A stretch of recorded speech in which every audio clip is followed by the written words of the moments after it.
the Pentagon. April 23, 2019. The United States Navy announces that it is creating new formal guidelines to encourage pilots and other servicemen to report UFO sightings. Officials promise that all such accounts will be taken seriously and fully investigated. The move marks a significant change in protocol by the U.S. military, which previously has tried to deny or cover up these sightings. The Navy is saying, we're willing to listen, we're going to collect this data. We've seen too many examples of unidentified aerial phenomena around strike groups and other very important installations. It's time that we start getting some more eyes on this. Officials are quick to dismiss the suggestion that these craft have any connection to extraterrestrials.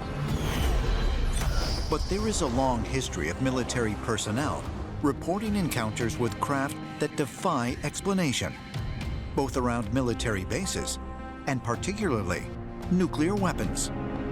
Something about these nuclear facilities seems to be attracting these UFOs. Something that we are doing there is of interest, and of course the logical deduction is that it's the presence of the nuclear weapons themselves.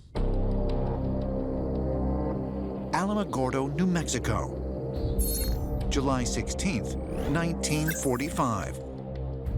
At a remote site in the Jornada del Muerto desert of New Mexico, the Army successfully detonates the world's first atomic bomb. The top-secret test is given the codename Trinity. It is an ominous preview of the destructive potential of nuclear weapons. The Trinity test was a turning point in history. It rates up there along with harnessing fire. It's truly, and in every sense, a milestone in human history. Just a few weeks after the test, the United States dropped atomic bombs on the Japanese cities of Hiroshima and Nagasaki.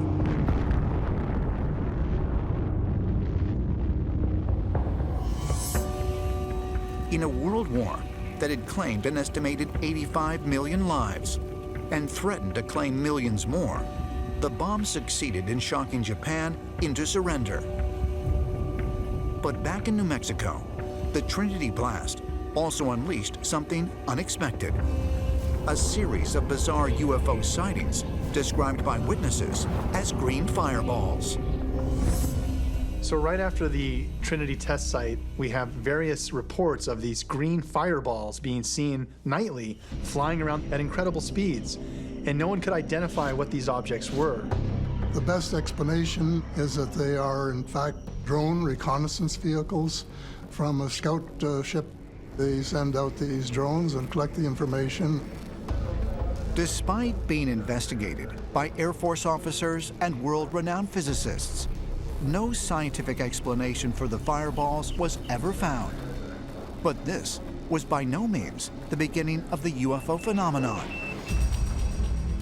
According to ancient astronaut theorists, evidence that people have been witnessing alien craft in the sky had been documented for centuries.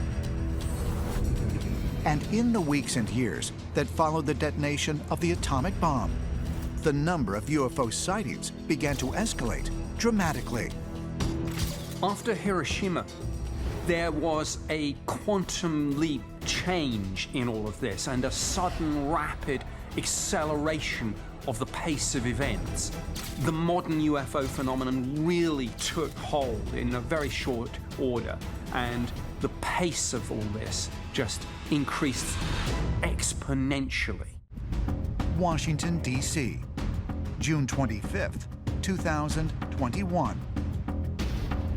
The Pentagon's UAP Task Force, along with the Office of the Director of National Intelligence, submits to Congress its long-awaited report entitled Preliminary Assessment, Unidentified Aerial Phenomena. The simple 9-page report represents the most direct and substantive U.S. government account of UAPs ever made public. The headline is that out of 144 reported encounters, only one UAP was identified as a large deflating balloon. The other reported UAPs remain unexplained. I thought that report was tremendous, a tremendously important step forward. To me, it says two things. UFOs are real, and two, they're not ours. I thought it was an astonishing report, and it spoke volumes. We got 144 cases. We can't figure out 143 of them. It's monumental. I mean, it is a watershed moment. We're giving cover and relief for folks who are in the intelligence community now and work for our government, and folks who have served, and pilots who can now talk about this thing. It's only a preliminary assessment. Some people in the UFO community were a bit disappointed because it wasn't disclosure. But what it did say was, I think, very encouraging, important. It essentially said that whatever UFOs are, some of these sightings demonstrate advanced technology, and this, in one sense, is a form of disclosure. It's certainly taking this further than it's ever been taken before within government. It's quite an admission. Of the 144 reports that the UAP Task Force reviewed, the bulk of the sightings had occurred between 2019 and 2021, after the Navy reporting protocol was put into effect. But perhaps what is most compelling is the revelation that out of the 144 reported UAP sightings, only one sighting has been explained. Only one out of them has been shown to be spurious. That indicates to me that we're sitting on a gold mine of incidences that cannot be explained using the normal metrics. We're talking about incidences that are beyond the stretch of our imagination, that indicate new laws of physics opening up, and we physicists are just dying to get access to it. The report established 5 potential explanatory categories: airborne clutter, natural atmospheric phenomena, U.S. government or American industry developmental programs, foreign adversary systems, and a category for UAP reports that require additional analysis, simply called Other. Other simply means beyond the known technologies of today, which could be extraterrestrial or who knows. But I think the military is now admitting other could mean extraterrestrial. Although the word extraterrestrial never appears in the report, many observers believe it contains one very profound statement. There's a bombshell quote in the report that a lot of people have missed, and it says, essentially, that we may have to fundamentally change our understanding of the laws of physics to figure out what's going on here. We may require additional scientific knowledge to successfully collect on, analyze, and characterize some of them, pending scientific advances that allowed us to better understand them. This is not a sci-fi novel, this is a government report. That was the thing that most stuck out to me as jaw-dropping. Our current science, our current tech can't understand some of these. The government said that. Wow. Additional scientific knowledge could mean knowledge beyond the known laws of physics. In other words, the technology thousands of years more advanced than ours. Washington, D.C., July 19th, 1952. In the skies over the heart of the United States government, multiple unidentified flying objects are picked up on radar by air traffic controllers at Washington National Airport and Andrews Air Force Base. There were jets scrambled to intercept them. When the jets would get there, they would disappear. When the jets would land, they would reappear again. Basically, it was all over the news, all over the entire world. So it happened twice on 2 consecutive weekends, meaning that more and more people saw the same thing. They were flying over the heart of Washington, so that is essentially the equivalent of landing on the White House lawn. According to ancient astronaut theorists, there was a reason that alien beings chose the nation's capital to make contact. We had a series of UFO sightings that were buzzing the White House, the U.S. Capitol, I think in an attempt to make a very symbolic, direct contact saying, hey, we'd like to talk to you guys. But it just seems to me like somehow we didn't get the message. In the days following the mysterious sightings over the nation's capital, the U.S. government refused to acknowledge any extraterrestrial connection. We have, as of date, come to only one firm conclusion, and that is that it does not contain any pattern of purpose or of consistency that we can relate with to any conceivable threat to the United States. In 1952, the Air Force created Project Blue Book to investigate the growing number of sightings and contact events. But was this simply an attempt on the part of the U.S. government to suppress the truth? You've got too many tangible, objective sightings. And of objects, by the way, that were doing things that were just incredibly extraordinary. We've got a physical phenomenon. It's real. The question is why, and that's something we don't have the answer to. If the United States government and others around the world knew that extraterrestrials were real, why was this information being covered up? Could it be that authorities feared the threat that these unconventional spacecraft represented to national security? There's a long litany of reports that the U.S. government has authored on UFOs, and many of them show dramatic UFO evidence for real. And yet, their conclusion was it's either hoaxes or mistaken sightings of natural phenomena and so forth. That's the history of U.S. government studies on UFOs. In modern times, there's the idea that there's a secret and small elite body of people who are covering up the truth from the rest of society. That aliens from space have visited planet Earth, but nobody else is allowed to know about it. In 1969, the Air Force abruptly terminated Project Blue Book. Could it be that the government denials regarding extraterrestrial contact were failing to convince the public? Or is it possible that officials knew far more than they admitted about these events that were being reported again and again? Nick, can you tell us about your work at the British Ministry of Defense? Sure, I worked there for 21 years.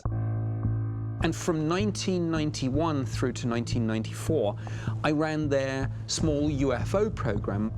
My job was to research and investigate the phenomenon, to determine whether there was anything of any defense significance, any threat, anything of more general scientific interest. Were you the first person to have that position, or was there somebody before you? Oh, many, many people before me. We had been looking at this on an ad hoc basis since the Second World War. And what were some of the challenges that you were faced with in order to determine what was a valid sighting? I mean, was there a certain protocol to the work you did? Well, there were many challenges, but the protocols were actually quite set. We had a standard methodology very closely modeled on the United States methodologies developed in part by Dr. J. Allen Hynek. In 1948, Dr. J. Allen Hynek was working as the professor of physics and astronomy at Ohio State University when he received an unusual job offer. The U.S. Air Force approached him to investigate UFO sightings.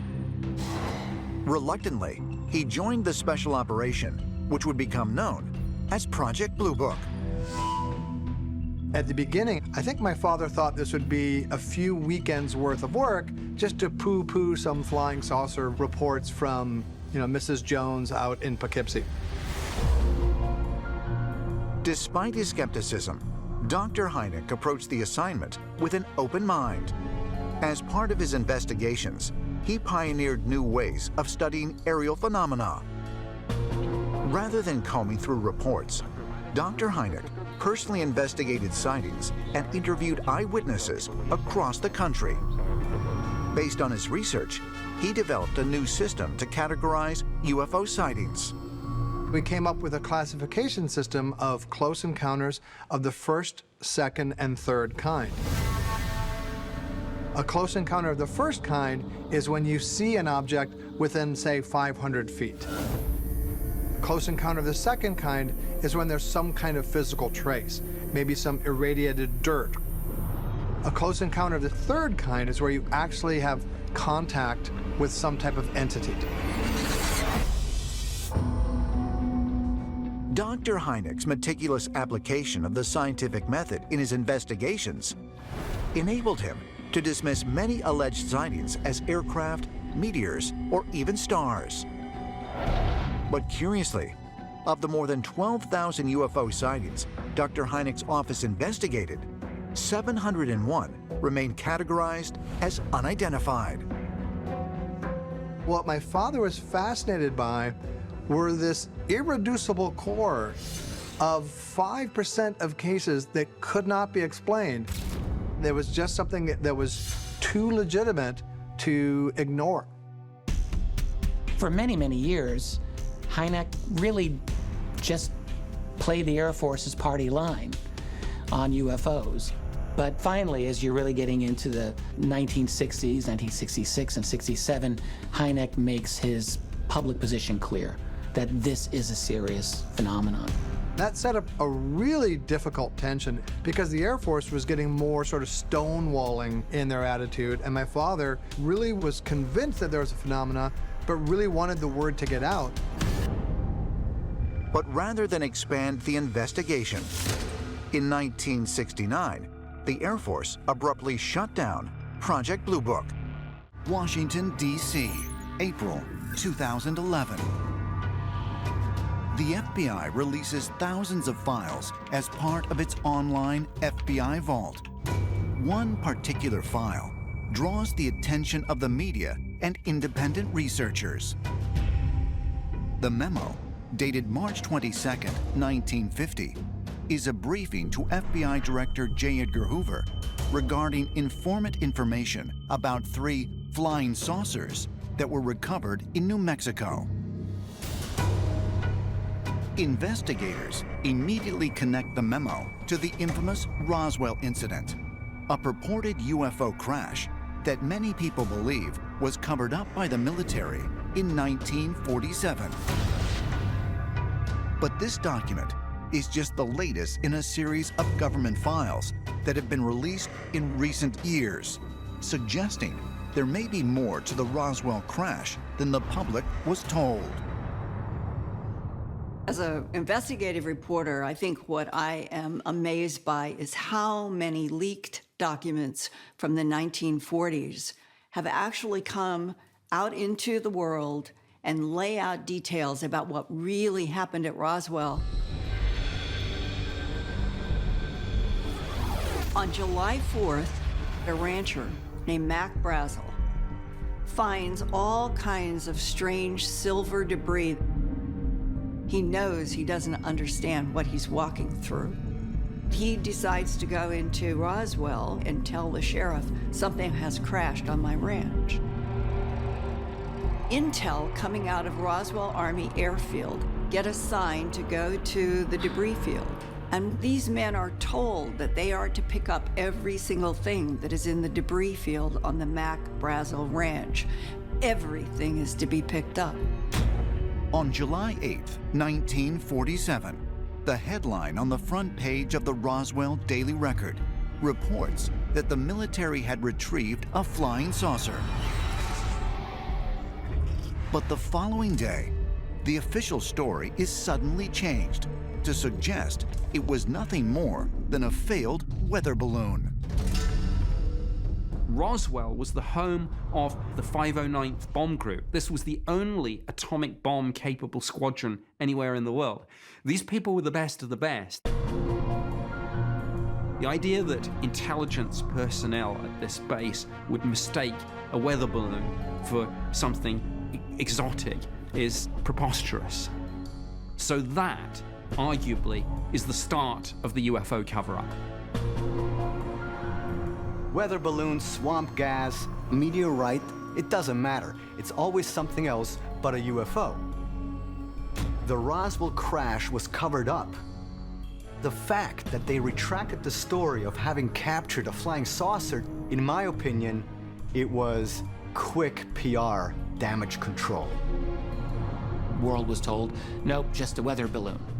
And for more than 30 years, that's where it was left, until witnesses started to surface, saying, no, it was actually an extraterrestrial craft. And people saw alien bodies. Roswell researchers suggest a government-sanctioned bond of secrecy has prevented witnesses of the crash and retrieval from coming forward publicly.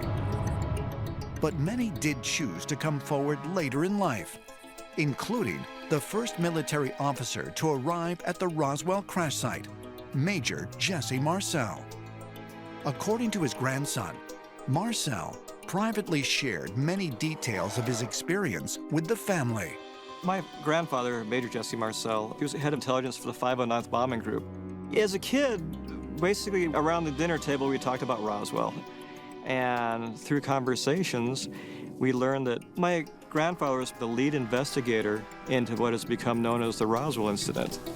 And when he was looking at debris, he couldn't make heads or tails or any sense out of what he was looking at. He'd gathered some of the debris and decided to take it home with him. He kind of came to this idea that he said, you know, whatever this stuff is, it's very significant. It's going to change humanity. And I want my family to be a part of it. This is very important. According to the family's story, Major Marcel came home after his first visit to the site and laid the debris out on the floor of their kitchen. Some of the material was a strange, thin metal, similar to foil, except when crumpled up into a ball, it would bounce back to its flawless state. Marcel also claims the metal was not the same material featured in newspaper photographs being held by his grandfather. There's a pretty famous picture of him holding a piece of debris, which is just a piece of foil, basically, and it was weather balloon material. He begrudgingly went along with the story, held it. And if you take a look at that, you'll notice that he's not looking at the camera. He's looking up somebody barking him orders. He fell in line begrudgingly and did what he was supposed to do.